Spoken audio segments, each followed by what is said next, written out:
Avant de lancer cet épisode, sachez que Serial Entrepreneur est sponsorisé et soutenu avec amour par QuickBooks France, l'allié comptabilité des entrepreneurs. Nous savons à quel point la comptabilité est importante pour les entrepreneurs.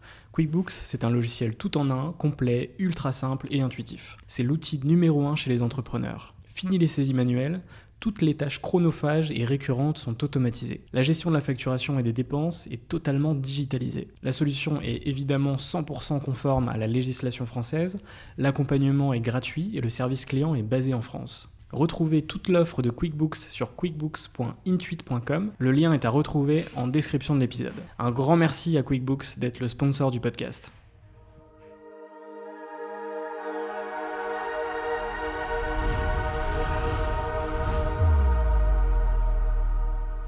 Eh bien, salut Yann Cédric. Comment tu vas ? Salut, ça va et toi ? Très bien, je suis très heureux de t'avoir dans le podcast. Merci, moi aussi je suis content d'être là. T'as un sacré parcours. on va pouvoir en parler dans cet épisode. Un parcours autour du jeu vidéo notamment, mais pas que. Ce que j'aime savoir en démarrant les épisodes, c'est de savoir ce que tu as fait avant d'entreprendre, avant de te lancer. Pas grand chose. J'ai eu le temps d'avoir mon bac, mais j'ai surtout joué aux jeux vidéo. J'ai eu une vie très très rythmée par les jeux vidéo dès tout petit, puisque je commençais à 3 ans. Et j'ai fait plein de choses comme tout jeune. J'ai fait du sport, j'ai fait de la musique, mais j'ai surtout joué aux jeux vidéo. Et puis et voilà, dès que j'ai eu mon bac, je suis parti faire mes études, soi-disant. Et en fait, j'ai jamais vraiment étudié. J'étais vraiment à fond dans... Enfin, c'était le début des jeux online. Donc, comme mon enfance et mon adolescence avaient été très frustrés par le fait de ne pas pouvoir jouer à plusieurs, de pouvoir jouer avec des meilleurs joueurs, tout le temps faire de la compétition, de vouloir être le meilleur. Dès que j'ai eu accès aux jeux online, ça a été un crochet. Enfin, ça m'a accroché comme ça et je ne pouvais plus m'en décrocher, quoi. C'est quoi les premiers jeux qui t'ont accroché justement ? Alors jeux online, vraiment c'était Counter-Strike, les toutes premières versions. Donc là on est sur des versions 1.2, 1.3, donc que les moins de 20 ans que je ne peux pas connaître. Mais voilà, les premières versions de Counter-Strike. À l'époque on pouvait jouer en ligne à la plupart des jeux qui étaient nouveaux, donc les Warcraft, Diablo, tout ça, c'était vraiment des... Blizzard était énormément prédominant en fait, tous les jeux Blizzard. Et donc, quand World of Warcraft est arrivé, alors là, ça a pris d'assaut ma vie. De mes 19 à mes 24 ans, j'ai pas fait grand-chose d'autre. Je crois que ta première expérience, c'est chez Millennium, un blog justement autour du jeu vidéo. Enfin, plus qu'un blog, une communauté autour du jeu vidéo. Alors, première expérience jeu vidéo, oui. Ouais. En termes de professionnalisme. Parce que j'étais dans la guilde Millennium sur World of Warcraft. Eux, ils se lançaient comme un site internet d'information autour de l'e-sport à partir de 2006-2007. Et moi, j'ai joué à World of Warcraft de 2004 à 2008, en gros. Et en 2008, 2007-2008, enfin, je sais plus, fin 2007, début 2008, je me souviens jamais à quelle période exactement. J'ai arrêté de jouer à WoW et j'étais arrivé à un point dans ma vie où je me disais, mais qu'est-ce que je vais faire ? Et donc, qu'est-ce que j'avais comme knowledge ? Je connaissais WoW par cœur. Du coup, j'ai proposé mon aide à Millennium et ça s'est bien passé. Je suis passé rapidement rédacteur en chef. Et puis après, le site s'est développé. Et voilà, à partir de là, ça a lancé les choses. Mais ma toute première expérience professionnelle d'entrepreneuriat, c'était un peu avant ça, c'était quelques années avant ça, j'avais créé une société de livraison d'apéritifs à domicile. Donc je livrais de l'alcool de 21h à 9h tous les soirs. Et c'était avant Internet, avant les téléphones, avant tout ça. On distribuait des flyers dans la rue. Tout à la main. Ouais, tout à la main. Mais vraiment à l'ancienne. Ça, c'était assez fou. Et j'avais un téléphone à clapet dans ma voiture. Et donc, dès qu'on commandait, j'avais toujours... on avait un centre d'appel chez moi. C'était ma copine qui s'occupait de ça. Et les gens nous appelaient et elle m'appelait. Elle me disait, ouais, t'as une livraison de ça, à telle date. Et je passais mes nuits en bagnole à aller de droite à gauche. Et j'avais un stock dans le coffre. Et quand c'était vide, je revenais faire le plein et tout. Ouais. Et donc ça a duré combien de temps ça ? Ça a duré 6 mois, 4-5 mois en fait. Okay. Mais c'était vraiment le but, c'était vraiment de dire est-ce qu'on peut faire une entreprise en France ? On était en 2003 ou 4, un truc comme ça, peut-être 4. Et c'était vraiment de dire est-ce qu'on peut faire une entreprise en France, quoi ? Est-ce que c'est vraiment si compliqué que ça ? Peut-être 2005. Et parce qu'à l'époque, moi mes deux parents étaient entrepreneurs et à l'époque on entendait partout qu'il fallait surtout pas créer d'entreprise en France, c'était impossible, quoi.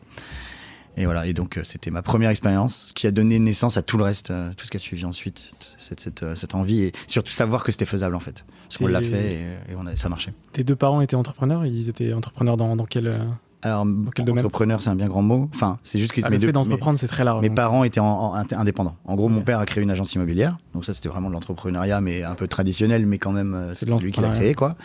Et ma mère était architecte à son compte. Okay. C'est pas freelance, ça s'appelle quoi, profession libérale. Ok, donc il connaissait toutes les problématiques voilà. de l'entrepreneuriat, En fait, j'ai grandi, les risques, on va dire. Voilà, j'ai grandi avec des parents qui n'avaient pas de patron, déjà. Donc ça, c'était déjà un truc dans ma tête. Moi, avoir un patron, c'était pas possible, quoi.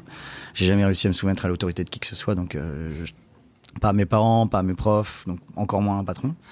Et puis de l'autre côté, il y avait ce côté savoir se débrouiller, toujours avoir la tête dans le cambouis, et enfin mettre la main à la pâte, quoi. Savoir que personne va venir te sauver, quoi. Tu y vas et puis c'est toi qui te débrouilles tout seul, et puis si ça marche, sinon bah t'as rien, quoi. Ouais, c'est clair. T'es foutu.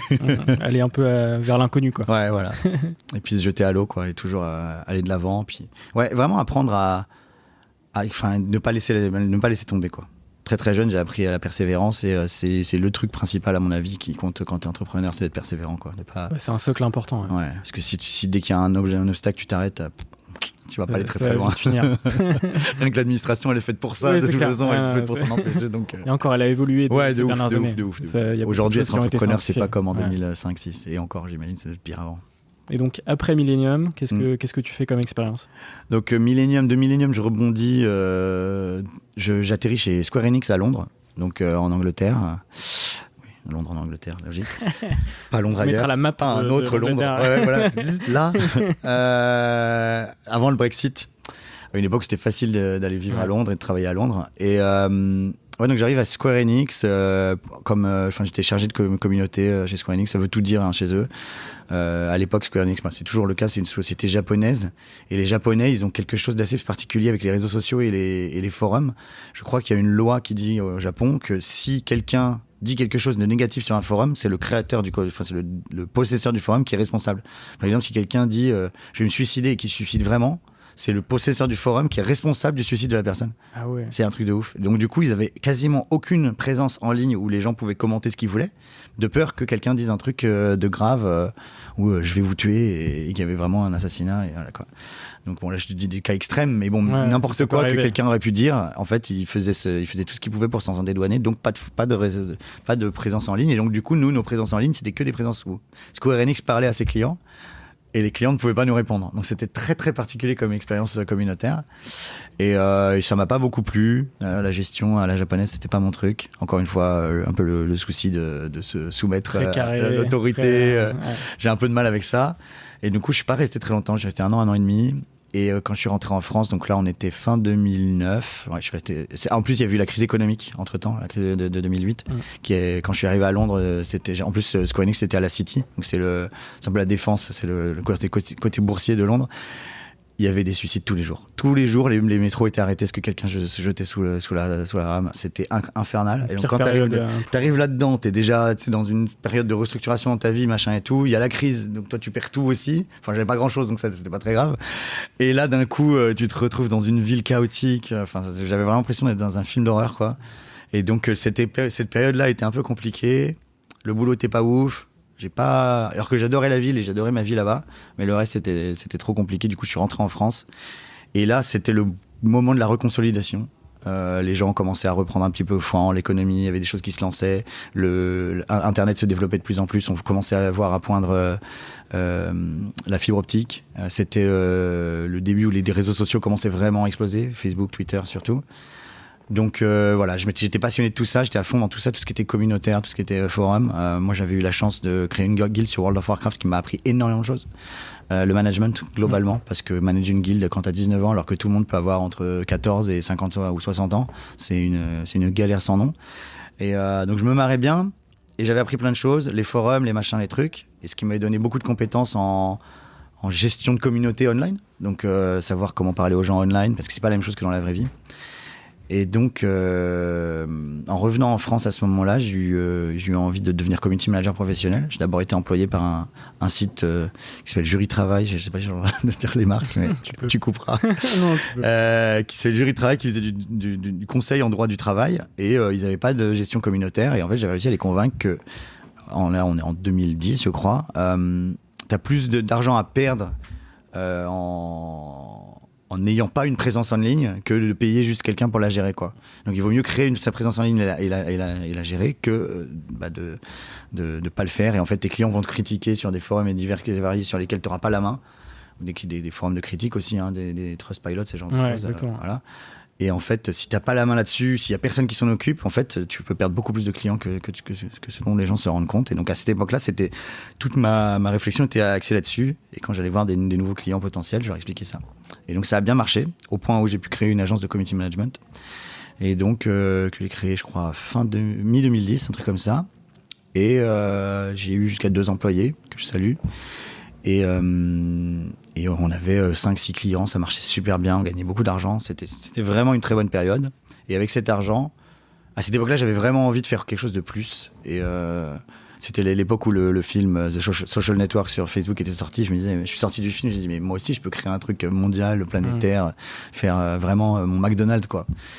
Et c'est à cette époque-là que les Barcraft ont commencé à se développer aux États-Unis. Donc les Barcraft, c'était organiser des soirées autour du jeu StarCraft 2 dans des bars traditionnels. Et aux États-Unis, comme d'habitude, c'est la folie des grandeurs. Ils avaient 600, 800 personnes. Eux, ils faisaient des entrées à 10, 15, 20 dollars. Et donc, du coup, ils faisaient beaucoup d'argent ces soirs-là. Ouais. Nous, on avait essayé de reproduire le modèle en France. Sauf qu'à Paris, trouver des endroits où tu peux accueillir jusqu'à 100 personnes, déjà, c'est hyper dur.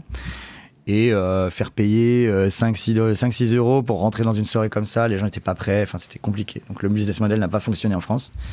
Et c'est là que j'ai eu l'idée de créer le Meltdown, donc qui était une franchise au début, c'était pas une franchise, mais donc c'était une chaîne, c'était un bar dédié à l'e-sport, mais pas une fois de temps en temps. C'était vraiment 7 jours sur 7, 100% e-sport.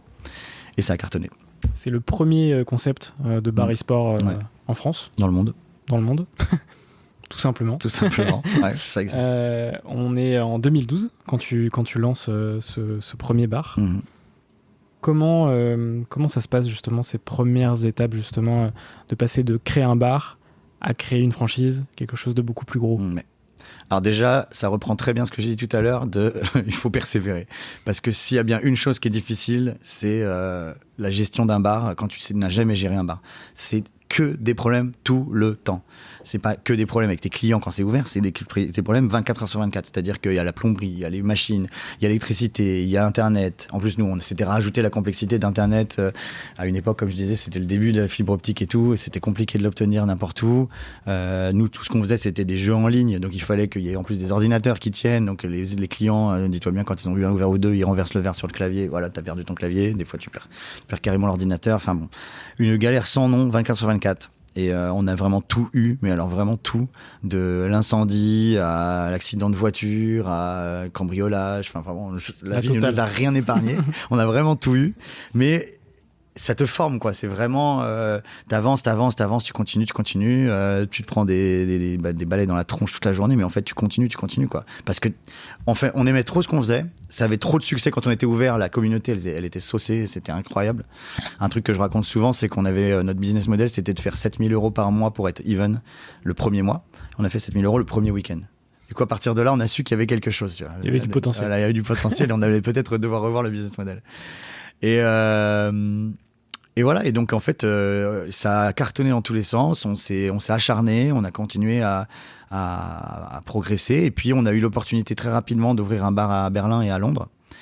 Enfin, on avait décidé d'ouvrir à Berlin et à Londres, parce qu'on se disait, il faut asseoir la marque en Europe, et montrer qu'on est là, et montrer à tout le monde dans les pays adjacents que tu vas pas prendre notre concept, c'est à nous, et donc voilà, donc on est arrivé. Et on a lancé à Paris en mai 2012, à Berlin en février 2013, et à Londres en juin 2013. Donc en l'espace d'1 an et 1 mois, on avait 3 bars dans les 3 capitales majeures d'Europe. Et c'était extraordinaire, on était visible, tous les médias sont emparés du truc. À Paris, on était fermé les 3 quarts du temps trop tôt parce que les flics venaient, parce qu'il y avait trop de monde. Pour te donner une idée, à une époque, on avait tellement de clients dans le bar qu'on faisait 2 étages de clients. C'est-à-dire qu'il y avait un premier étage des costauds, et par-dessus, tu mettais soit des meufs minces, soit des mecs minces sur les épaules des autres. Oh là là. Tellement il y avait de gens qui voulaient rentrer. Après, là, j'exagère. Enfin, c'était pas tout le temps comme ça. Mais il y a eu des soirées où c'était comme ça, quoi. On avait trop de monde et les gens qui voulaient rentrer, on leur disait, c'est sur les épaules de quelqu'un. Et on servait des clients, ils étaient debout comme ça, au bar, et il y avait un mec au-dessus, et il buvait, quoi. Okay. Celui d'en dessous, il buvait, celui d'au-dessus, il buvait. Mais en fait, les mecs d'en dessous, ils supportaient même pas le poids parce qu'il y avait tellement de monde qu'en fait, tout le monde supportait le poids des gens qui étaient au-dessus. Ça doit être dingue. C'était débile. J'ai jamais vu ça ailleurs, hein, franchement. Mais parce qu'on avait, alors il faut bien le dire, le premier bar il faisait 42 mètres carrés. Donc tu remplis vite. Mais on a réussi à faire 120 personnes dedans, je crois. Donc c'était vraiment abusé. Et donc on avait un succès fou. Et en fait, à ce moment-là, on s'est dit, mais on a un bar à Londres, un bar à Berlin qui était super grand. Et notre bar de Paris, on galère de ouf. Donc entre-temps, on avait trouvé les moyens financiers d'ouvrir un nouveau bar à Paris. Et on avait vendu donc le premier avec une plus-value. On a ouvert le deuxième qui était à Bastille et lui qui faisait 300 mètres carrés. Donc là, on a pu accueillir tout le monde qu'on voulait. Et c'était vraiment génial. La soirée d'ouverture, on a fait 2800 personnes. Enfin, c'était... Et puis à l'époque, on était en partenariat avec O-Gaming, qui étaient les darons de l'e-sport, du commentaire d'e-sport en France avec Bonfétu des Chips et Noix. Tout le monde était fan d'eux dans le web. Et encore, on était au tout début de Twitch, tu vois. C'était vraiment le tout début. Les prémices. Et donc, c'était vraiment notre société évoluait énormément dans le monde de la nuit. Et eux, ils évoluaient dans le monde du web. Et c'était trop cool. On était partenaires, on était amis. C'était vraiment une belle époque pour grossir ensemble. Et donc, grâce à eux, on a commencé à avoir une visibilité nationale assez époustouflante. Et donc, de plus en plus de gens nous disaient, mais moi, j'aimerais bien avoir un Meltdown à Lyon, j'aimerais bien à Lille, à Nantes, à machin. Et on a commencé à former des gens partout en France. Au début, on n'avait pas de franchise, donc on aidait les gens à le faire. Ils voulaient le faire, donc on leur expliquait ce qu'on avait fait, comment on l'avait fait. Mais nous-mêmes, on ne savait pas trop. On savait qu'est-ce qu'on avait réussi à faire, mais pas trop pourquoi et comment ça marchait. Mais il y avait une grosse gestion community management, réseaux sociaux, qui m'avait, de ma formation, m'avait bien aidé. Mais voilà, donc on a commencé à voir que de plus en plus de gens voulaient le faire. Et là, en moins d'un an, je crois, entre l'ouverture de Berlin et de Londres, on a commencé à faire la paperasse pour créer la franchise. Sauf qu'en France, je crois que la franchise, c'est à partir de 3 ans d'existence. Ok. Normalement, ta société mère. Et nous, c'était moins d'1 an. Donc en fait, on a eu pas mal de problèmes. Quand même, ce délai. Mais je suis pas sûr que ce soit vraiment un truc légal. Je crois que c'était plus les us et coutumes, tu vois. Et en fait, les gens venaient nous voir, enfin tous les gens avec qui on créait la franchise au niveau juridique, ils nous disaient mais c'est pas possible. Enfin, vous n'allez pas faire une franchise sur quoi vous vous reposez. Ouais. Parce qu'en plus, la franchise, c'est beaucoup basé sur ton business model. Pourquoi il est différent comment il se différencie de ceux qui font la même chose que toi. Genre, par exemple, quand tu fais Subway, qu'est-ce qui est différent de McDo ? Nous, c'est Meltdown, qu'est-ce qui est différent de quoi ? Qui fait des bars e-sport ? Personne fait des bars e-sport. Donc, on n'avait aucune matière à comparaison. Donc, on se comparait à personne. On disait, voilà, vous allez faire comme nous. Et les gens qui venaient nous voir, parce qu'on a eu plein de jeunes qui étaient passionnés du truc, qui n'avaient jamais bossé, et donc qui voulaient apprendre. Et eux, c'était facile de les convaincre, parce qu'eux, ils étaient déjà convaincus en arrivant. Mais il y a eu plein de groupes de financiers et de mecs dont le métier, c'est vraiment l'investissement et même limite de créer tu vois, genre, ils allaient acheter 10 franchises d'un coup, tu vois. Pas juste leur petit bar à Toulon. Ils allaient dire, nous, on va prendre 10 bars en Suisse, tu vois, un truc comme ça, par exemple. Et ces gens-là, par contre, pour les convaincre, eux, c'était une galère sans nom, parce qu'on n'avait pas les mots. Enfin, moi, j'avais pas fait d'études, tu vois, j'avais rien, quoi. J'avais juste appris sur le tas à faire des bars et j'avais une bonne idée, quoi. Mais finalement, les financiers, tu les convaincs on n'a jamais signé avec eux en Europe. Bah oui, mais les stats, malheureusement, elles étaient sur trop peu de temps. Un bar de 42 mètres carrés, tu pouvais pas comparer ça. Ou alors des stats à Londres et à Berlin qui sont pas du tout crédibles en France.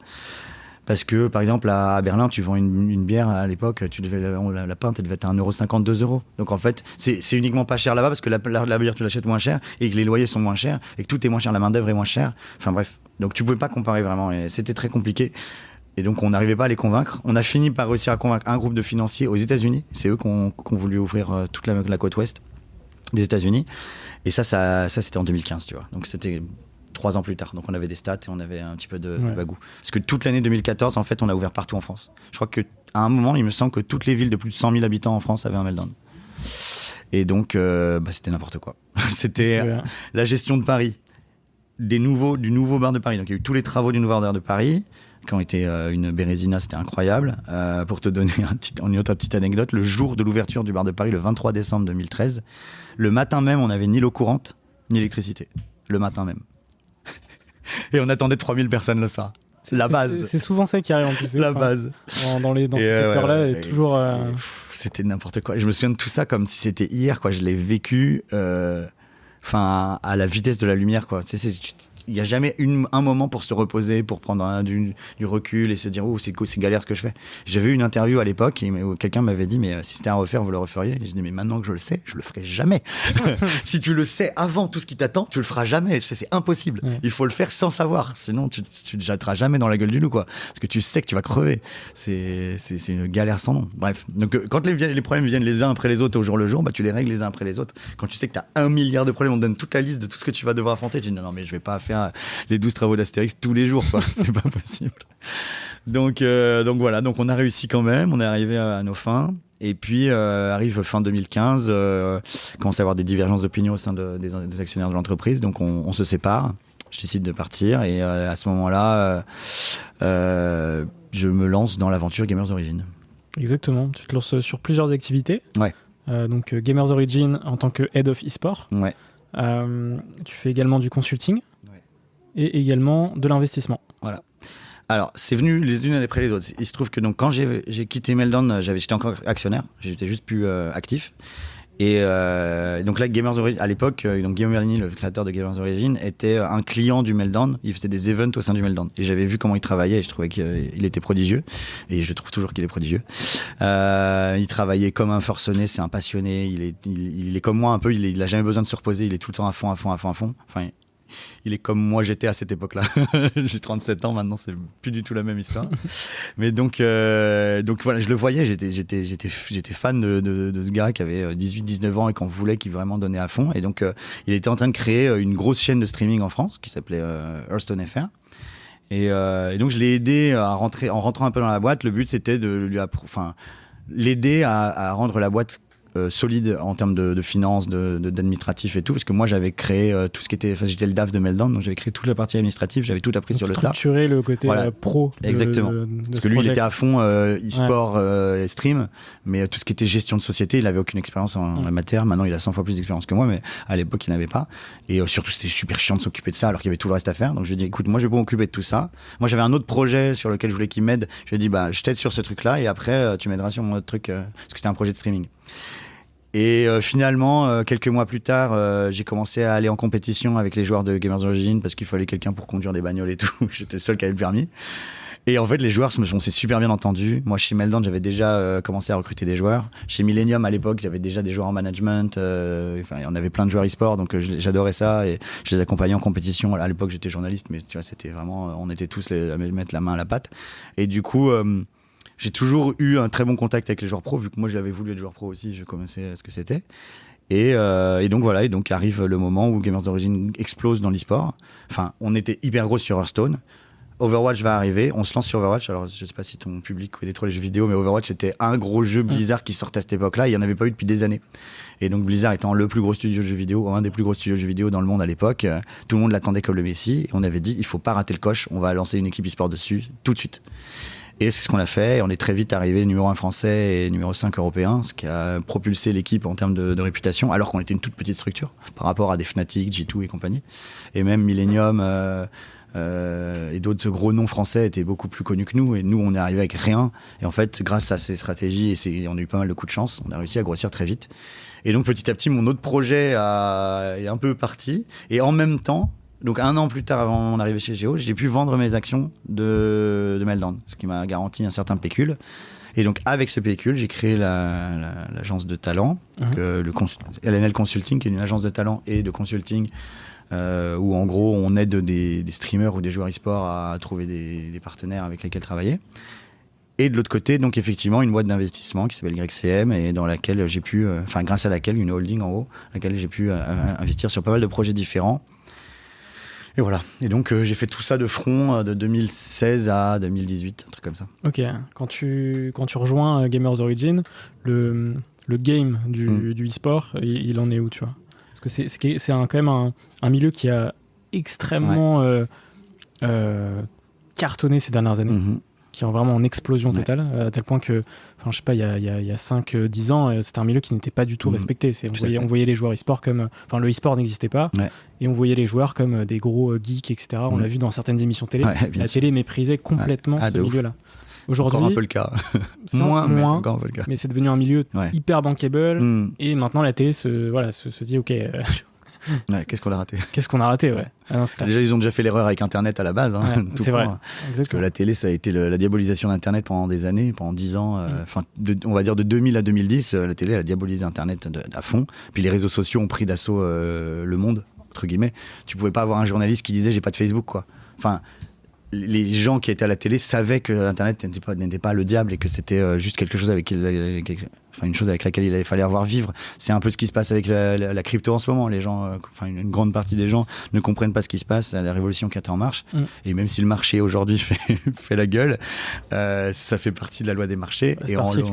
Voilà, c'est par cycle. Mais entre guillemets, donc l'e-sport a eu ça pour sa propre diabolisation, effectivement. Les jeux vidéo traditionnels ont diabolisé l'e-sport pendant un temps. Donc même le marché des jeux vidéo n'aimait pas, les journalistes de jeux vidéo n'aimaient pas l'e-sport et tout, parce que pour eux, ça dénaturait le plaisir de jouer à un jeu vidéo, puisque nous, on n'est pas là pour du plaisir. Même si beaucoup de joueurs ils prennent beaucoup de plaisir, le but, c'est quand même de gagner et d'être compétitif. Mais bon, on ne m'enlèvera jamais de l'idée que Rafael Nadal, il kiffe de faire du tennis, tu vois. Donc, c'est pas parce que tu es compétitif dans quelque chose que tu ne peux pas y prendre du plaisir. Et bref, le truc a évolué. En 2015, quand j'ai rejoint Géo, c'était... Alors, moi, toute ma vie, c'était de l'e-sport. Ça faisait 10 ans que je faisais que ça. Enfin, peut-être pas 10 ans, mais ça faisait 7-8 ans que j'avais que ça dans ma vie. Donc, pour moi, c'était évident, quoi. Mais j'avais pas trop cette vision, effectivement, que le monde extérieur ne nous comprenait pas. À part ma famille, tu vois, moi, j'avais pas trop de relations avec les gens en dehors, quoi. Parce que ma vie entière était que des gens de l'e-sport, des gens dans le bar. Et dans le bar, c'était que des fans d'e-sport. Donc, ouais, t'as baigné dans cet écosystème.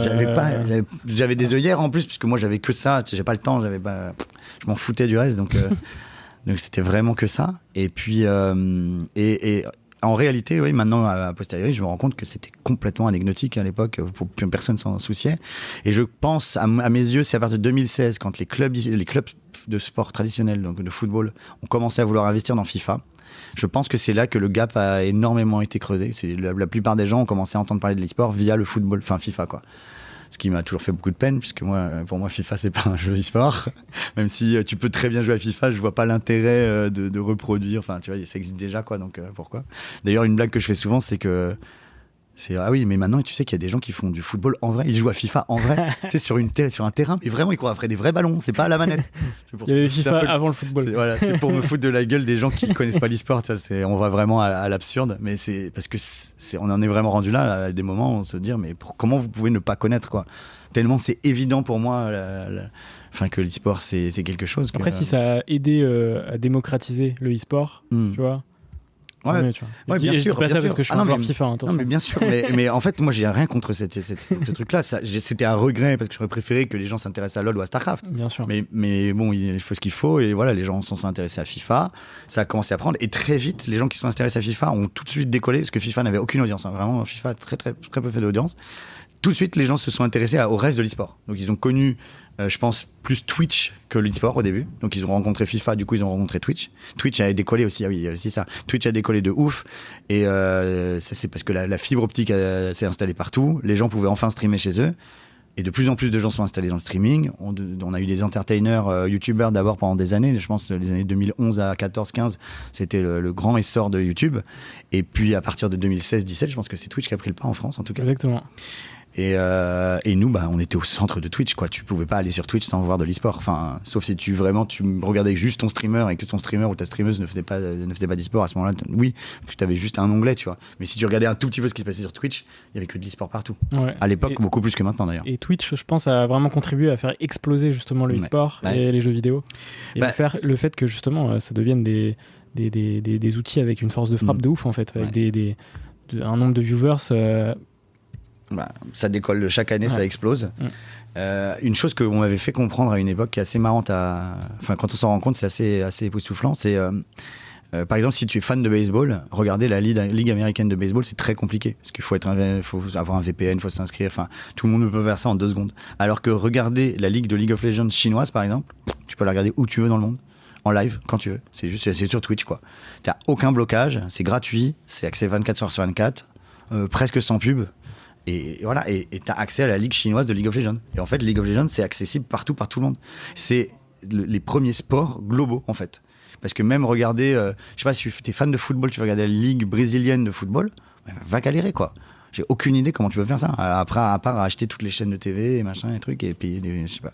Enfin, j'imagine que peut-être même que c'est possible si t'es vraiment fan, mais Monsieur Tout le Monde ne le fera pas. Alors que Monsieur Tout le Monde peut cliquer sur Twitch et aller accéder à tout l'e-sport mondial sans aucun problème. Puis n'importe qui aussi avec du taf peut devenir joueur e-sport, tu vois. Avec du taf, Alors ça, je dirais pas jusque-là.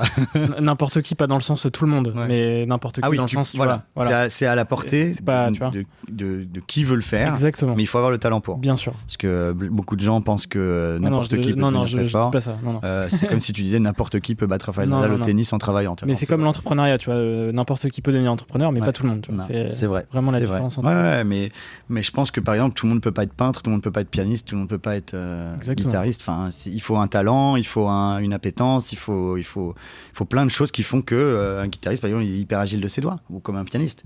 Si t'as pas cette agilité dans les doigts, et même si tu la travailles, tu pourras pas devenir virtuose, quoi. Et encore, guitariste, il y a pas enfin là, on parle d'être champion du monde de guitariste, tu vois.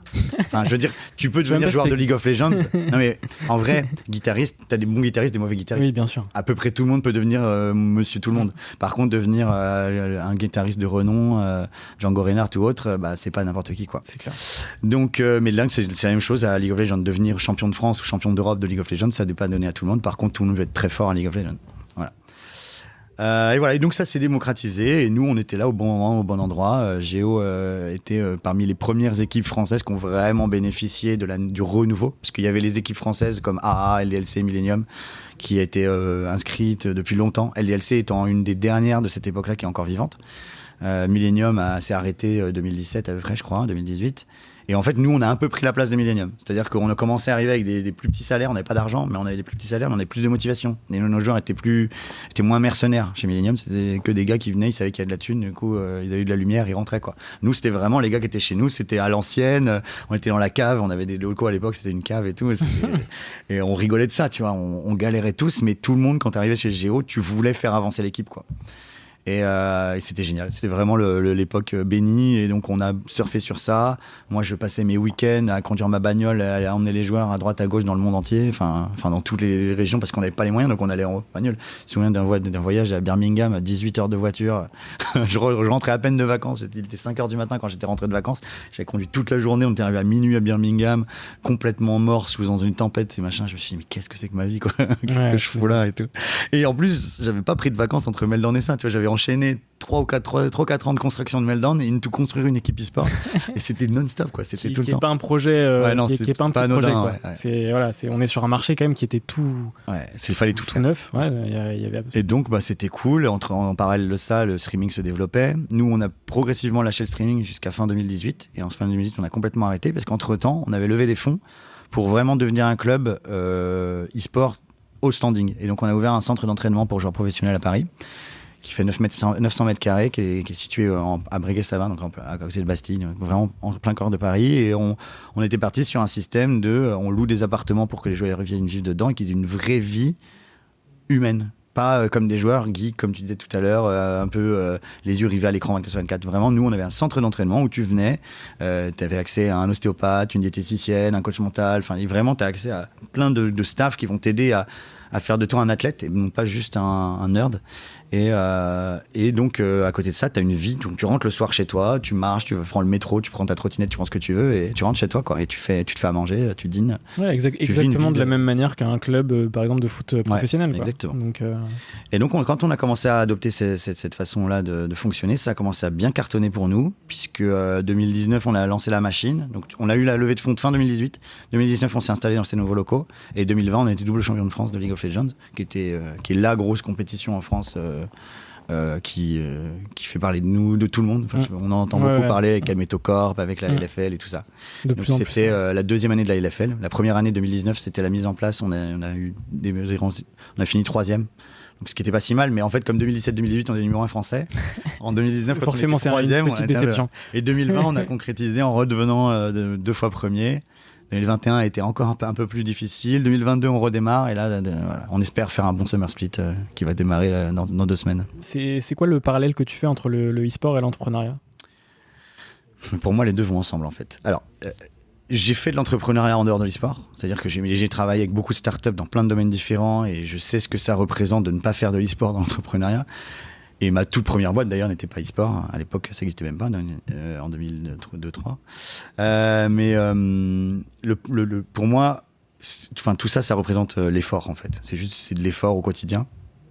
Même si maintenant, ça fait, je dirais,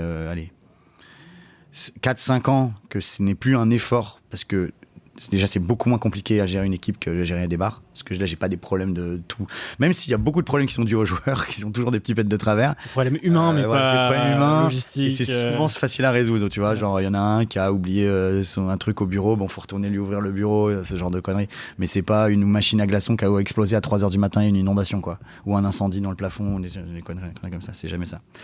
Donc bon, on a des petits dramas de temps en temps, mais ça reste très facile à gérer.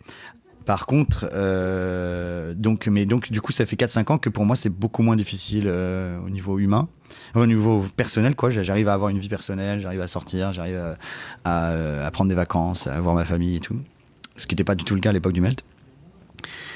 Et mais ça reste de l'effort, être constamment en train de construire, d'innover, de se tenir au courant, de devoir prouver que t'es encore le meilleur, que t'es encore là, que t'es encore compétitif par rapport à tout le monde, que t'es pas dépassé par les événements. Et c'est pas toujours facile parce que les jeunes générations arrivent, eux sont très très très performants, ont toujours de bonnes idées, et ça se renouvelle tout le temps. Par exemple, il y a quelque chose qui est arrivé énormément ces dernières années dans l'e-sport, c'est le marketing d'influence, qui n'était pas du tout présent avant.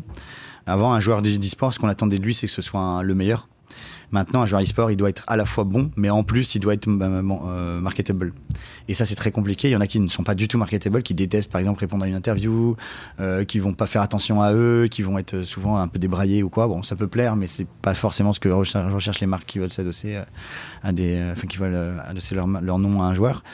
Donc, il a fallu apprendre tout ça, il a fallu surfer sur tout ça. Maintenant, le streaming prend énormément l'emphase sur juste les réseaux sociaux. Donc, il faut être aussi dans le streaming, il faut être présent. Et tout ça, c'est pas ma génération. Moi, ma génération e-sportive, c'est vraiment faire des joueurs les meilleurs joueurs possibles, quoi, et les aider. Il y a toute une stratégie autour du fait de jouer. Ouais, du fait de jouer, une la marque, une strat digitale, une strat marketing. Très difficile. Et pour les vieux comme moi, je suis un peu dépassé. Je sens que j'arrive un peu à la fin de ce que j'ai de la période, l'âge d'or de ce que je savais faire et de ce que j'avais envie de faire. Et c'est vrai que des fois on me demande, on me dit ouais Yann, il faut que tu accompagnes les joueurs à tel truc, et ça m'intéresse pas, quoi. C'est marrant, mais ça m'intéresse pas forcément, quoi. Et donc voilà, donc je sens que les jeunes poussent et que c'est normal, hein, de toute façon c'est le cycle de la vie, hein. Moi j'ai été là, ça fait quand même bientôt 17-18 ans que je fais de l'e-sport. Ouais. Il est temps que je laisse la place aux jeunes, même s'il y en a qui sont plus âgés que moi, et il y en a plus beaucoup en France qui sont plus âgés que moi, qui sont encore là. Je sais pas, c'est peut-être le moment que je fasse autre chose que ce que je fais. Je suis pas obligé de partir de l'e-sport, tu vois, je sais que ça reste ma passion et que j'ai encore envie d'en faire des années, mais faire d'autres choses que de la gestion de joueurs et de la gestion d'équipe, peut-être. Donc aujourd'hui, Géo, c'est une des plus grosses teams e-sport françaises. Oui.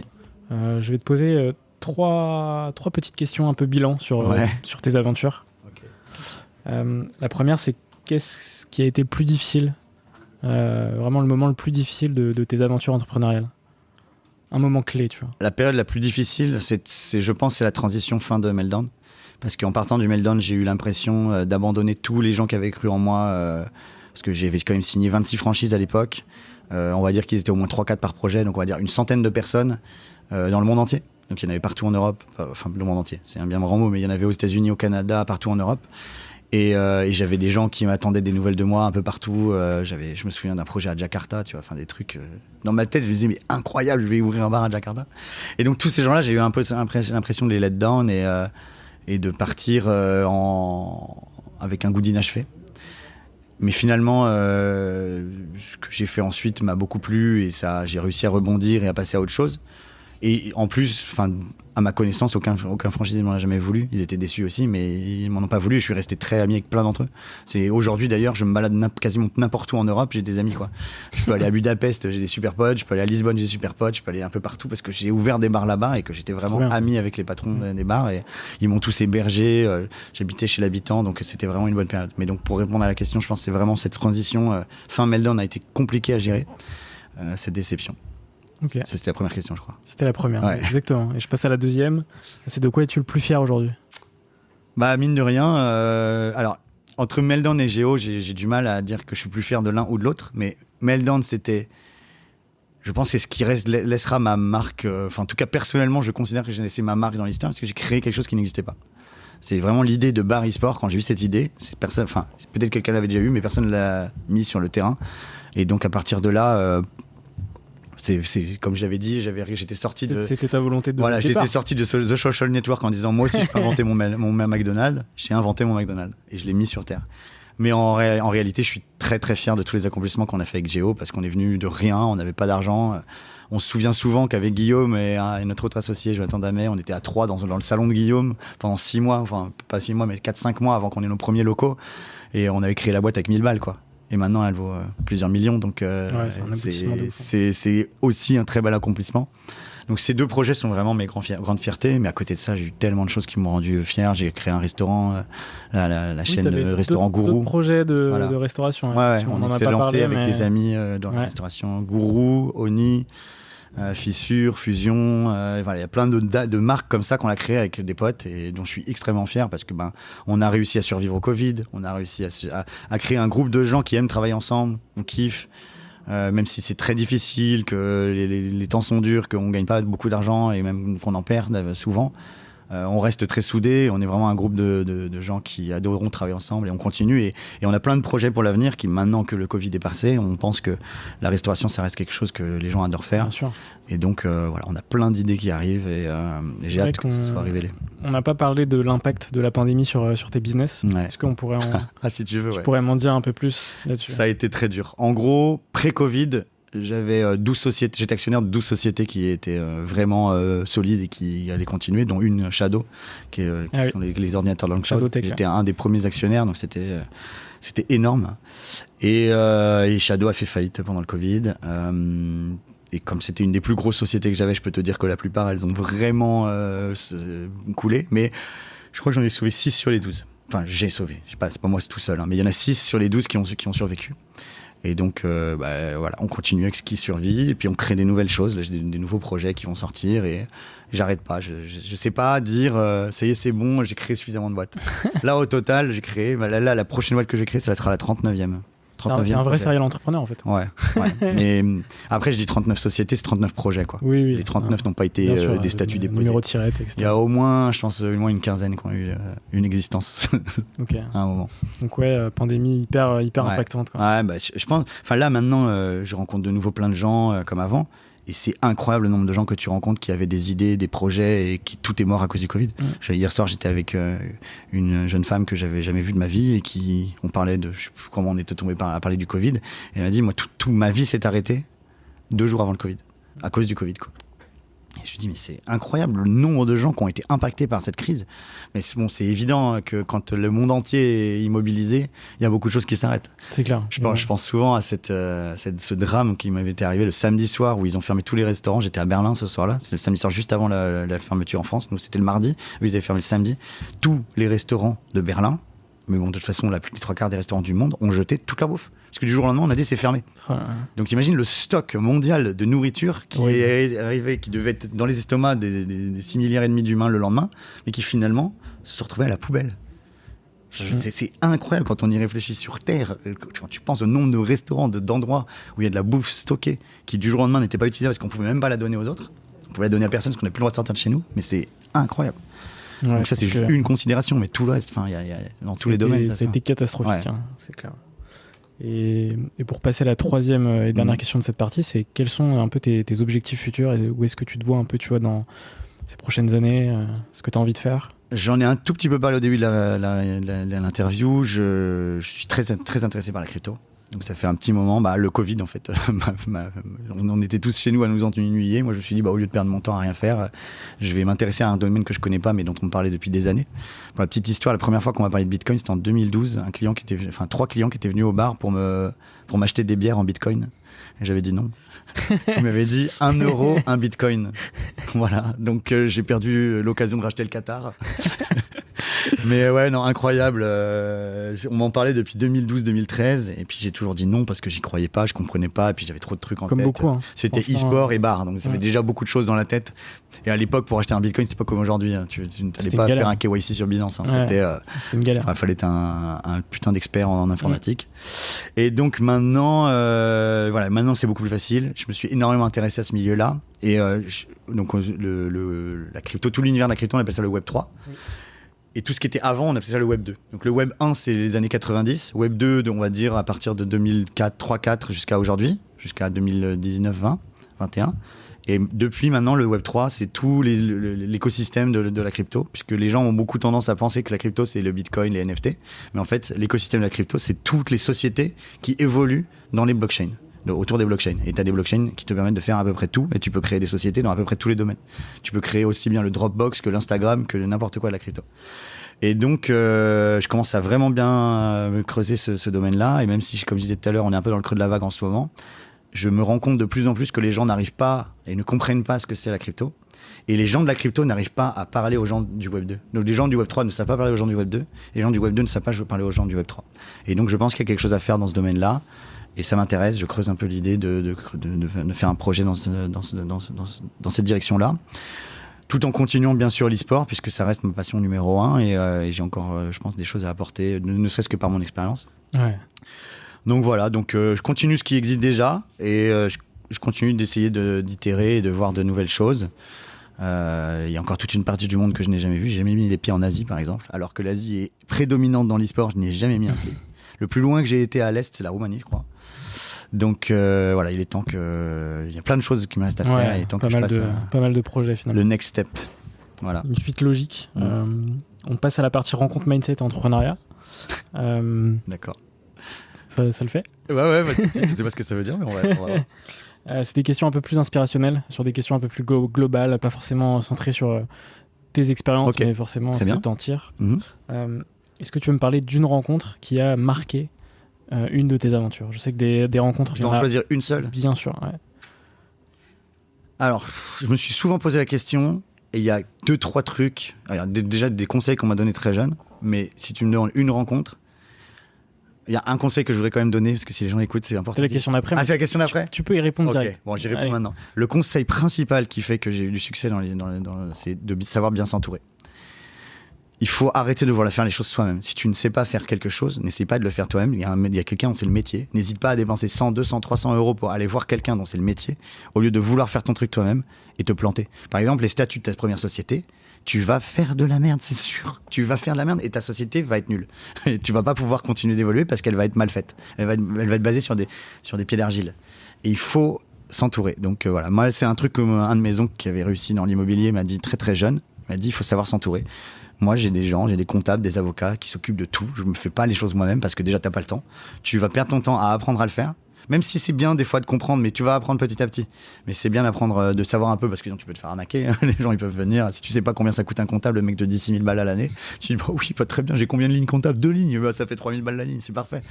Donc non, il faut savoir quand même un petit peu de quoi on parle, mais s'entourer. Voilà. Ça c'est pour savoir quel était le meilleur conseil qu'on m'a donné. Et je dirais que la personne qui m'a vraiment mis le pied à l'étrier, qui m'a lancé, qui m'a appris beaucoup de choses, c'est Cédric Page, le directeur de Millennium. Quand j'ai postulé chez Millennium, j'avais vraiment pas de bagage. J'avais un tout petit bagage d'expérience de World of Warcraft, mais c'était la première fois que je me lançais et que j'avais créé une boîte. Mais c'est la première fois que je me lançais vraiment dans l'e-sport et j'avais pas de compétences. En plus, je veux dire que l'e-sport, j'y connaissais que dalle, hein, parce que je connaissais World of Warcraft, mais c'était pas de l'e-sport. Enfin, il y avait un tout petit peu de compétences. C'était nouveau aussi. Hein. Voilà, Counter-Strike, Warcraft, tout ça, je connaissais rien. Et lui m'a mis les pieds à l'étrier et il a passé des heures et des heures et des heures à me former sur une tonne de choses. Je savais pas comment gérer l'HTML, par exemple, pour être journaliste web, t'es obligé de savoir faire de l'HTML et tout. J'avais jamais fait de programmation ou quoi que ce soit, je comprenais rien. Il m'a tout appris. Et il m'a fait confiance, surtout dès le début. Et il m'a lancé, il m'a poussé. Dans les moments où moi j'allais pas, en plus à l'époque j'étais en couple avec une nana qui m'a plaqué au tout début de mon expérience. Et je me souviens, on dormait dans le même lit. On venait de se rencontrer parce que au début on a collaboré online parce que j'habitais à Glasgow à l'époque. Et donc quand je suis rentré en France, premier event, ma meuf me plaque. Et ce soir-là, on dormait dans un lit, dans la même chambre. Et il se retrouve à devoir me soigner mon chagrin d'amour alors qu'on se connaissait même pas. Et c'était incroyable. Ça forge des liens, là. Alors, il m'a balancé le classique une de perdue, 10 retrouvée. Bon, qui est pas du tout vrai, mais qui me permet de faire percer la pilule. Et puis lui, c'était vraiment genre, je peux pas avoir mon rédacteur en chef. On était au milieu du WWI 2008. Donc, c'était un event Blizzard à Paris où il fallait vraiment, il y avait du boulot. Tu vois, il fallait énormément de trucs. C'était l'annonce de Diablo 3, c'était une compétition World of Warcraft, il y avait trop de trucs. Et donc, il avait besoin que je sois full focus. Et il a réussi à me faire dormir et à tu vois, me permettre de m'endormir et à être efficace le lendemain. Et voilà. Et donc, ce type-là, que je remercie, merci Cédric si tu nous regardes, il a toujours été là pendant toutes ces années-là. Alors, il m'a exploité, il n'y a pas de souci. J'ai été vraiment, il a bien fait d'investir sur moi parce que j'étais capable de travailler des heures et vraiment de donner mon maximum. Mais sans lui, je pense que je ne serais pas là. C'est clair et net. S'il y a bien une personne, si sans lui, je ne serais pas là, c'est lui. Ouais, ok. De toute façon, c'est au final les conseils, ton conseil et le fait de rencontrer des gens, c'est relié, quoi. Le fait de s'entourer, de rencontrer un maximum de personnes. Mais là, j'avais même pas voulu m'entourer. Oui, bien sûr. Mais généralement, ça vient justement de manière naturelle, sans forcer les choses. Tu vois, on s'entoure des bonnes personnes. Ouais, voilà. Il faut savoir faire confiance aux bonnes personnes au bon moment. Il faut pas avoir trop peur des gens parce que il y a des gens qui sont très méfiants. Je rencontre plein des gens comme ça qui sont méfiants. Mais en fait, en étant trop méfiant, tu te bloques des choses. Il vaut mieux aller faire confiance à des gens qui tu devrais pas avoir confiance et qui t'arnaquent et que tu apprennes des choses et que tu avances et que tu move on plutôt que de rien faire parce que de peur qu'on t'arnaque. C'est très français aussi d'avoir peur tu vois. Les gens ont peur de tout. En termes de business et tout, on est vite froid. Mais j'évite de faire des généralités, c'est très français. Non. C'est vrai qu'il y a plein de choses qui sont très françaises. On a déjà parlé dans plusieurs épisodes et la différence de culture entre certains pays. C'est vrai. Mais il y a aussi le fait de ne pas parler d'argent, de ne pas parler de succès. Voilà, exactement. Le simple fait que moi je vienne parler de mes succès ici, plein de gens ils le feraient pas parce qu'on ne parle pas de son succès, quoi. Bon, moi j'ai pas été éduqué trop à la française. Mon père est breton, ma mère est arménienne, donc j'ai toujours été un peu à la croisée des chemins internationaux européens. Donc du coup, j'ai pas vraiment de mindset trop français, même si certaines choses je suis très franchouillard. Le mindset breton, l'entrepreneuriat est très présent. ouais, mais c'est très local. C'est très breton, ouais. C'est vrai que t'es breton aussi. Exactement, on vient de Rennes. Ouais. Et est-ce que tu pourrais me donner une erreur à ne pas faire en tant qu'entrepreneur ? Ne pas se lancer. Voilà, hésiter. Non, pour moi, faut foncer. T'as une idée, fonce. Même si quelqu'un d'autre a la même idée au même moment, c'est juste à toi de la faire mieux, Chloé. Ça va pas se jouer à qui a l'idée en premier, ça va se jouer à comment tu la réalises. Donc voilà, faut se lancer, ne pas hésiter. Si t'hésites, justement, entoure-toi, trouve des gens pour t'aider. Se lancer seul, c'est très difficile, par contre, ça c'est vrai. Moi, j'ai toujours dit à tous les franchisés de Meltdown, j'ai dit, franchement, les projets où il y a un mec tout seul ou une meuf toute seule qui viennent, j'hésite. Ça veut dire que je vais avoir trop d'investissement à faire moi, personnellement, pour aider la personne. Il faut vraiment avoir des gens avec toi, parce que quand ça va pas, parce que ça peut pas aller bien 24/24, il faut que tu aies quelqu'un sur lequel tu peux te reposer et qui prenne le relais. Donc le minimum pour moi c'est 2 et encore 2 ça me semble peu parce que s'il y a un bisbille, personne peut trancher. Donc 3 c'est pas mal. Ok, on est 2 avec notre boîte donc. J'ai à la chef. J'espère que vous avez des amis suffisamment proches pour arbitrer les soucis que vous pouvez avoir. Ouais, ça devrait le faire. Et puis avant de passer à la dernière partie, qui sont les personnes qui t'inspirent aujourd'hui, tu vois ? Écoute, je suis pas quelqu'un qui s'inspire beaucoup des autres, mais petit à petit, j'ai réalisé quand même qu'il y avait des personnes assez formidables. Alors, il est très décrié, mais Elon Musk, pour moi, c'est vraiment un être humain qui est... Je vois difficilement comment on peut faire plus de choses dans sa vie pour faire avancer l'humanité. Parce que moi, par exemple, ce que j'ai fait n'a jamais fait avancer l'humanité. Tu vois, créer des bars e-sport, j'ai juste bourré la gueule au Nao Geek. Donc, c'est pas ça qui fait que l'humanité s'est retrouvée sur la Lune, tu vois. Mais lui, il a vraiment créé des trucs et alors c'est bien, c'est pas bien, il exploite pas, tu vois. Mais moi, je suis passionné d'espace, donc forcément tout ce qui a un peu attrait à la conquête de l'espace, pour moi, c'est extraordinaire. Et vraiment, ce type-là, il s'est donné les moyens de ses ambitions, quoi. Il est allé, il a créé PayPal, il avait 22 ans, enfin, il a cofondé PayPal, il avait 22 ans.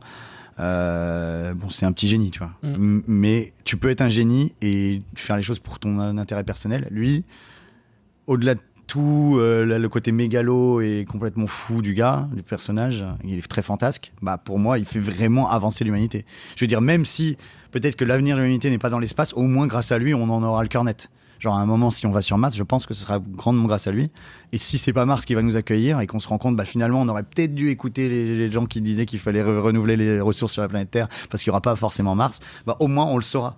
Et j'espère qu'on sera sur Mars suffisamment tôt pour que la Terre ne soit pas encore salvage et qu'on puisse encore la sauver. Non, c'est clair. Et puis toujours des projets plus fous que les autres, les uns que les autres. Ça n'arrête pas, quoi. Le mec, un jour, il fait des flamethrowers, le lendemain, il fait Hyperloop, le lendemain, il fait une bagnole sans électricité, machin. Comment fait-il ? Non, il est vraiment. Il doit être bien entouré, je pense. Il est très bien entouré, mais j'ai l'impression, contrairement à certaines personnes, qu'il est quand même à la tête du truc, quoi. Ouais, non, c'est clair. Après, tu vois, Elon Musk, l'année dernière, il a fait n'importe quoi en crypto et je l'ai détesté pour ça, tu vois. Donc, et vraiment. Avec le Dodge. Ouais. Avec Dodge, avec le fait que Tesla avait acheté des bitcoins et qu'ils du jour au lendemain, ils ont dit qu'ils les avaient droits. Il jouait avec le cours, quoi. Ouais, il joue avec les cours, il fait du délit d'initié, il n'y a pas de souci, c'est un connard. Mais ça reste quelqu'un qui, si on me demande ce qui m'inspire, c'est vraiment le fait de pouvoir faire avancer l'humanité à toi tout seul. Enfin voilà, Jules César, et voilà, c'est tout, quoi. Non, c'est clair. Napoléon, c'est pas très très nombreux les humains qui ont vraiment influencé le monde entier. Peu importe ce qu'on pense de lui, voilà, c'est le mec est présent. Donc voilà, donc lui, et puis après je suis très très très fan de John Lennon, voilà, pour son génie musical. Ouais. Et on va pouvoir passer sur la dernière partie du podcast avec quelques petites questions rapides. Ouais. Toujours un temps de réponse, tu as le temps de réfléchir. Tu vois. Okay. Tout sera cuté. Est-ce que tu as un film ou une série à me conseiller ? Alors mon film préféré, c'est The Boat That Rocked, qui en français c'est Good Morning England, c'est pas en français. Ils l'ont mis en anglais, en français, ouais. Alors que le titre original est en anglais, je comprends pas pourquoi, mais bon bref. Et donc parce que j'adore comme je viens de te dire, j'adore le rock des années 60 et 50, 70 on va dire. Et vraiment c'est ce film-là qui pour moi représente le mieux la libération des esprits, le passage de la génération de nos grands-parents ou de nos parents post-guerre à notre génération, ce qui donne naissance à notre génération. Alors bien sûr qu'il y a eu plein d'étapes, il y a eu le grunge, il y a eu le hip-hop, il y a eu plein de choses qui ont fait que aujourd'hui la génération qu'on est nous, elle est ce qu'elle est. Mais pour moi c'est vraiment la naissance, c'est ce moment-là où les jeunes de l'époque, pour la musique, se sont détachés du carcan, et donc ils ont créé des radios pirates sur des bateaux. Enfin, le délire. Ouais, ce film est incroyable. Ouais, incroyable. Donc moi, au-delà, c'est pas une réalisation de malade et tout machin. Non, mais il est incroyable ce film. Mais il est fou. Puis il y a une actrice que j'adore dedans, dont j'ai oublié le nom là tout de suite, mais la petite jeune magnifique. Je l'ai pas non plus, mais qui sortait d'ailleurs avec Elon Musk à une époque. Non, c'est pas Amber Heard, non. Non, elle s'appelle Tallulah Riley. Ok. Et qui est magnifique dans ce film-là. Et donc voilà, c'était la petite amie de Elon Musk. Et qu'est-ce que je disais ? Donc ça, c'est mon film préféré. Et ma série préférée, je dirais Peaky Blinders. Ah, nice. J'adore. Je la trouve vraiment géniale. Et du coup, c'est un peu relié avec l'autre question, mais c'est quoi ta musique du moment ? Alors, musique du moment, j'écoute beaucoup d'électro en ce moment. Je sais pas, une musique du moment. J'ai des chansons, mais en fait, je me souviens jamais comment elles s'appellent, parce que c'est dans les playlists, dans les machins. Et ma chanson préférée of all time, je dirais que c'est Bees and Butterflies de Girls in Hawaii. Ok. Si tu pouvais racheter n'importe quelle boîte sans limite financière, ce serait laquelle ? Aïe. Pour le kiff ou pour un intérêt business ? Peut-être SpaceX, pour le principe d'aller dans l'espace, parce que j'ai vraiment très envie d'aller dans l'espace. Pour le kiff, je sais pas. Là, je pense que je suis rendu à un point dans ma vie où j'ai pas envie d'être à la tête d'une société, vraiment. Même si je vais sans doute l'être de nouveau dans ma vie, mais j'ai plus cette envie de mener des barques, tu vois, mener un bateau contre vents et marées, quoi. J'ai plus envie de kiffer avec mes potes, et donc peut-être j'ai envie de racheter ma prochaine boîte, mais de la financer, qu'elle soit déjà financée, tu vois, post-levée de fonds. C'est une bonne réponse. Y a-t-il une question que tu aurais aimé que je te pose, mais que je ne t'ai pas posée ? Est-ce qu'il y a un sujet que tu aurais potentiellement voulu aborder ? Alors, je pense qu'il y a un sujet qu'on n'a pas abordé, j'aurais pas forcément eu envie qu'on en parle, mais on n'a pas abordé tout le côté vie privée par rapport à vie professionnelle, qui est très très important pour moi à apprendre à gérer. Tu te lances, t'es déjà en couple avec des enfants, c'est une galère. Tu te lances, t'es célibataire, tu vas rester célibataire très longtemps. Il faut vraiment, quand tu te lances, quand t'as envie de te lancer, ou quand t'es déjà dans le truc, il faut vraiment apprendre à gérer sa vie personnelle, parce que c'est le plus important, c'est ça qui va faire que tu vas tenir sur la durée. Parce que moi j'ai eu des burn-out, j'ai perdu les amours de ma vie plusieurs reprises dans ma carrière, et c'était toujours parce que je savais pas gérer, parce que j'ai jamais réussi à gérer les deux en même temps. Je savais gérer l'un, je savais gérer l'autre, mais je savais pas gérer les deux en même temps. Et ce que maintenant j'ai appris à faire les 2-3 dernières années, je dirais, Depuis 2019, je réfléchis vraiment à ça. J'ai suivi une psychothérapie de 2018 à 2020. Et ça m'a vraiment appris à comprendre qui j'étais, pourquoi j'étais là, pourquoi en fait j'avais fait tout ce que j'avais fait. Parce que je ne l'ai pas fait juste par magie et par accomplissement de moi. C'était vraiment que parce que ma tête pensait d'une certaine façon, que j'avais été drivé comme ça toute ma vie par moi-même. Mais des problèmes que j'avais personnels faisaient que je pouvais pas affronter certaines choses qui faisaient que je faisais ça. Par exemple, mon refus de l'autorité est clairement un truc qui fait que j'ai été obligé d'aller dans cette direction-là. Et donc voilà, il y avait plein de choses que j'avais pas comprises sur moi-même. Et c'est bien de faire une pause à un moment, de se rendre compte de ce que tu veux, de ce que tu aimes, de ce à quoi tu aspires, et de le faire en adéquation avec tes sociétés. Parce que si c'est pas le cas, ça peut mettre terme à ton entreprise de façon un peu prématurée, je pense. Ouais. Et pas forcément pour tout le monde, mais... C'est un sujet qui est de plus en plus fréquent, en tout cas dont on parle le plus, de plus en plus, et qui était très tabou, tu vois, ces dernières années. C'est vrai. Et c'est bien d'en parler, tu vois, parce qu'effectivement, je pense qu'il y a beaucoup, je pense que la majorité des entrepreneurs sont passés par ces étapes. Je pense aussi, ouais. Et donc c'est tout à fait normal de passer par là, quoi. Ouais. Mais... Puis en plus, c'est une force. Hein. Enfin, je veux dire, avoir quelqu'un dans sa vie. Alors, c'est pas forcément la personne avec qui tu es en couple, mais avoir quelqu'un autour de toi, ta famille, tes frères et sœurs, tes parents, avoir des gens qui te soutiennent, même tes neveux, tes nièces. Enfin, en ce qui me concerne, mes neveux, mes nièces, c'est une force de tous les jours parce que je vois, ils sont tout petits, mais dès que je vois leurs photos, ça me donne une énergie de fou. Je sais qu'il y a un avenir, tu vois, ça me donne vraiment cette vision de c'est les gosses de demain et des fois j'ai envie qu'ils soient fiers de moi, ce genre de choses. Mais ça, c'est hyper important. Si t'es tout seul dans ton coin à te fermer et comme moi à l'époque Meltdown, c'était vraiment ça, seul dans mon coin avec mes employés qui étaient devenus mes amis et tous mes autres amis, mes amis d'enfance et tout, perdu de vue. J'ai tout fermé et c'était la pire façon de faire une société. Même si ça a cartonné, même si ça a marché, même si je suis très fier de ce qu'on a fait, c'était pas la bonne façon, quoi. J'aurais pas pu faire ça ad vitam aeternam et être heureux.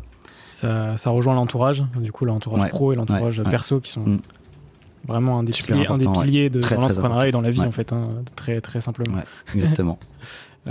Avant-dernière question, c'est qui les entrepreneurs que tu me conseilles pour de prochains épisodes ?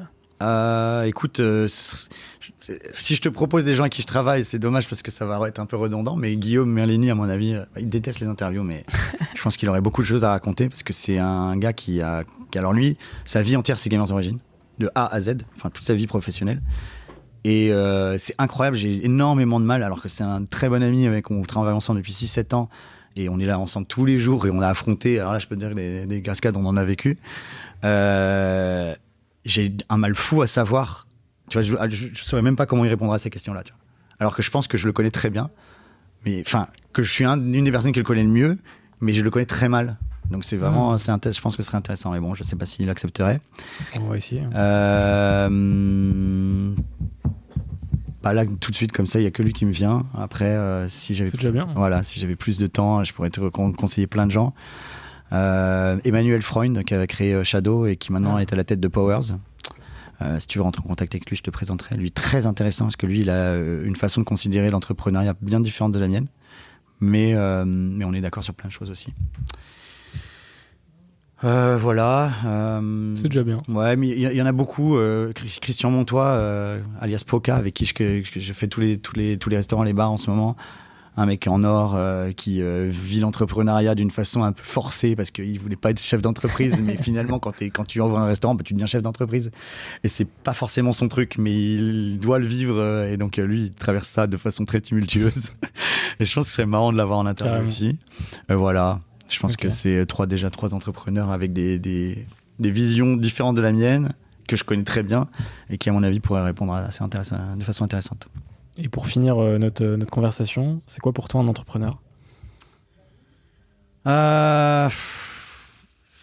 pas envie de blesser les gens qui diraient mais ça c'est moi aussi alors qu'ils sont pas entrepreneurs, mais j'ai envie de reprendre quelque chose du style c'est quelqu'un qui donne les moyens d'atteindre ses rêves, mais bon. Il y a plein de gens qui le font sans être entrepreneur. Donc, bien sûr. Voilà. Mais moi, c'était la façon dont j'avais d'atteindre mes rêves, c'était d'entreprendre. Voilà. De toute façon, chacun a sa propre vision de l'entrepreneuriat et c'est pas vrai. Effectivement, tout ce qui est dit dans ces épisodes n'est pas prendre au pied de la lettre. Ah oui, non, c'est pas, je suis pas donneur de leçons. Exactement. Je donne mon avis. Non. C'est important de le rappeler, quoi. Eh bien super, pour conclure, on va remercier aussi Cool Workers de nous accueillir aujourd'hui.